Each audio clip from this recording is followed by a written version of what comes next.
সভাপতি, উপস্থিত নেতৃবৃন্দ এবং সংগ্রামী বন্ধুগণ, যে বিষয়গুলো নিয়ে আমরা এখানে সমাবেশ করছি সেগুলো আপনারা জানেন। এই বাংলাদেশ শ্রমিকের রক্তে এবং ঘামে গড়ে ওঠা বাংলাদেশ। এই বাংলাদেশ শ্রমিকের রক্ত দিয়েছে দেশ স্বাধীন করবার জন্য, শ্রমিকের রক্ত দিয়েছে বৈষম্য থেকে মুক্তির জন্য।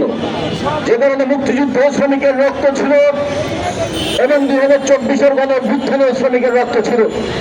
সরকারি হিসাবে 836 জন মৃত্যুর মধ্যে 384 জন হচ্ছে শ্রমিক, 269 জন ছাত্র, 120 জন হচ্ছে ক্ষুদ্র ব্যবসায়ী এবং ক্ষুদ্র ব্যবসায়ীরাও একটা শ্রমিক, 108 জন হচ্ছে কর্মচারী। তাহলে দেখুন, আজকে যারা আমরা অভ্যুত্থানের কথা বলি, এই অভ্যুত্থানে সবচেয়ে বেশি জীবন দিয়েছে আমাদের শ্রমজীবী মানুষ, আর অভ্যুত্থানের পরে সবচেয়ে উপেক্ষিত হয়েছে আমাদের এই শ্রমজীবী মানুষ। অভ্যুত্থানের পরে এক বছর পরে সরকার বললে আমাদের মাথা পিছু আয় দাঁড়িয়েছে এখন $2,840। সরকারি হিসাবে যদি মাথা পিছু আয় হয় তাহলে প্রত্যেক মানুষের মাথা পিছু আয় মাসে তো দাঁড়ায় 29,000 টাকা। তাহলে একজন শ্রমিকের সন্তান যদি থাকে, তার স্ত্রী যদি থাকে, তার মা যদি থাকে, প্রত্যেকের জন্য যদি 29,000 টাকা করে হয় তাহলে একটা পরিবারে তো 1,20,000 টাকা মাসিক ইনকাম হওয়ার কথা। আমরা শ্রমিক কর্মচারী ঐক্য পরিষদের পক্ষ থেকে 30,000 টাকা মজুরি দাবি করেছি। এই কথা শুনে আমাদের সচিবদের চোখ কপালে উঠে গেছে, আর মালিকদের নাকি হৃদরোগে আক্রান্ত হওয়ার আশঙ্কা বেড়ে গেছে। তাদের মুনাফার হিসাব নাই। বাংলাদেশের নাকি ব্যাংক থেকে একজন ব্যক্তি ঋণের নামে আত্মসাৎ করেছেন 48,000 কোটি টাকা। ওই টাকা যদি ওজন করা যায়, 1,000 টাকার নোটের যা ওজন, সেই অনুযায়ী 48,000 কোটি টাকার ওজন হচ্ছে 500 টন। আমরা যদি তাদেরকে বলি ওই ভদ্রলোককে 500 টন বোঝা কাঁধে নিয়ে যাক, অথবা এখানে যারা ব্যাংকের কর্মকর্তারা আছেন তাদেরকে যদি বলি ওনাকে টাকাটা খুলতে দেন, কেমন পর্যন্ত টাকা শেষ করতে পারবেন না। কিন্তু টাকা তিনি লুট করে নিয়ে গেছেন। ওই লুটের টাকা ফেরত নেওয়ার উদ্যোগ 1 বছরে দেখি নাই, কিন্তু কারখানা বন্ধ করে দেওয়ার উদ্যোগ দেখেছি। লুট করলো মালিক, টাকা পাচার করলো মালিক, ব্যাংক ফাঁকা করে দিল মালিক, আর 40,000 শ্রমিক তাদের চাকরি হারিয়ে ফেললো তারা। এই সময়ের মধ্যে লক্ষ লক্ষ শ্রমিক চাকরি হারিয়ে বেকার হয়েছে একদিকে, যেমন আর একদিকে হাজার হাজার শ্রমিক বেতন বাড়ানোর দাবি আমরা কেউ করছি না, শুধুমাত্র বকেয়া বেতন পাওয়ার জন্য শ্রম ভবনের সামনে দিনের পর দিন আমাদের অবস্থান করতে হচ্ছে। আমাদের কিন্তু সচিবের বেতন বকেয়া নাই, শ্রম ভবনের কোন কর্মকর্তার বেতন বকেয়া নাই। ওই ভবন যে শ্রমিকদের জন্য, সেই ভবনের নিচের শ্রমিকরা বকেয়া বেতনের দাবিতে আন্দোলন করতে গিয়ে মৃত্যুবরণ করেছে। এইরকম ঘটনা আমরা দেখছি, কিন্তু কোনো পদক্ষেপ নেওয়া হয় নাই। আমরা শ্রমিক কর্মচারী ঐক্য পরিষদের পক্ষ থেকে বলতে চাই, শ্রমিকদের জীবন এবং জীবিকা নিয়ে এই ছিনিমিনি খেলা বন্ধ করতে হবে। আগের সরকার করেছে, এই অজুহাতে বর্তমান সরকারের কাজকে আমরা বরদাস্ত করব না। পাশাপাশি একটা জিনিস দেখুন, বাংলাদেশের 5টা বন্দর, তার মধ্যে সবচেয়ে বড় যেখানে কন্টেইনার ওঠানো নামানো হয় সেটা নিউ মুরিং কন্টেইনার টার্মিনাল।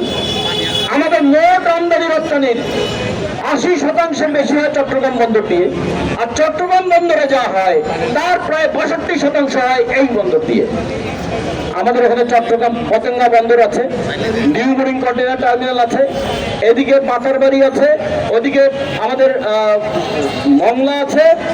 এই যে বন্দরগুলো আছে, এই সব বন্দরের চাইতে সবচেয়ে বেশি লাভজনক বন্দর হচ্ছে আমাদের নিউ মুরিং কন্টেইনার টার্মিনাল।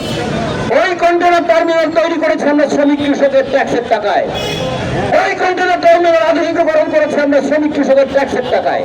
এখন বিশ্ব ব্যাংকের নামে ওইখানে একটা সম্ভাব্যতা যাচাই করে তারপরে তুলে দেওয়া হচ্ছে ডিপি ওয়ার্ল্ড নামে একটা কোম্পানির কাছে।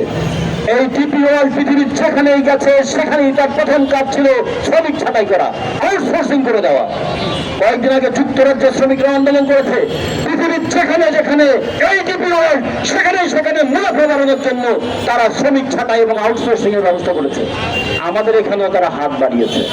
একদিকে বন্দরটাকে গ্রাস করতে চায়, আর একদিকে বন্দরের শ্রমিকদের চাকরি সেটা কেড়ে নিতে চায়। আমরা এই ডিপির এই অবৈধ ইজারা প্রথা, যেটা 2023 সালে আওয়ামী লীগ শুরু করেছিল, আওয়ামী লীগের সমস্ত কিছুকে আপনারা উচ্ছেদ করছেন, কিন্তু আওয়ামী লীগ যে চুক্তি করে যায় সেই চুক্তি বাস্তবায়ন করছেন। এইখানে তো আপনাদের কোনো পার্থক্য আমরা দেখছি না। আমরা ডিপি ওয়ার্ল্ডের সঙ্গে এই চুক্তি বাতিল করার দাবি জানাই। পাশাপাশি আমরা বলতে চাই, বাংলাদেশের শ্রমজীবী মানুষের দীর্ঘদিনের দাবি, বাংলাদেশে আপনার গণতন্ত্র প্রতিষ্ঠা করবেন, আর ট্রেড ইউনিয়নের গণতান্ত্রিক অধিকার থাকবে না, এইটা হতে পারে না। এই জন্য আইএলও কনভেনশন 87, আইএলও কনভেনশন 98, এইটা আপনারা নাকি রেটিফাই করেছেন 72 সালে। এখন পর্যন্ত আমাদের শ্রম আইন আইএলও কনভেনশন অনুযায়ী হয় নাই। আমরা বলতে চাই, শ্রম আইন সংশোধনের কাজ চলছে, আগস্ট মাসের মধ্যেই নাকি এটা চূড়ান্ত হবে।